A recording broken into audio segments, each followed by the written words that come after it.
Պատրաստվում ենք կանանց մինչև 19 տարեկանների Եվրոպայի մրցաշարին, որտեղ մեր մրցակիցներն են Բելարուսի, Լյուքսեմբուրգի եւ Բոսնիայի հավաքականները։ Մեր մրցակիցներից կարող եմ ասել, որ երեքն էլ բավականին լավ եւ լուրջ թիմեր են, հասցրել ենք անցկացնել արդեն 4 մարզումներ եւ թիմը բավականին լավ պատրաստված է։ Մեր մրցակիցներից ծանոթ ենք ավելի շատ Բելարուսի հավաքականին, քանի որ նախկինում իրենց հետ կարողացել ենք խաղալ 2 պաշտոնական խաղեր։ Մյուս մրցակիցներին եւս նայել ենք, ինչպես նշեցի, բավականին լավ պատրաստված թիմեր են եւ մենք նույնպես փորձում ենք լավագույնս պատրաստվել այս գալող խաղերին։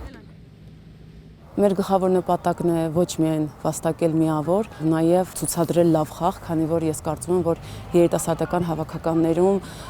եւ կարեւոր է միավոր վաստակելը, բայց եւ շատ կարեւոր է լավ խաղ ցուցադրելը, որպեսզի ֆուտբոլիստները երիտասարդ ունենան պրոգրես։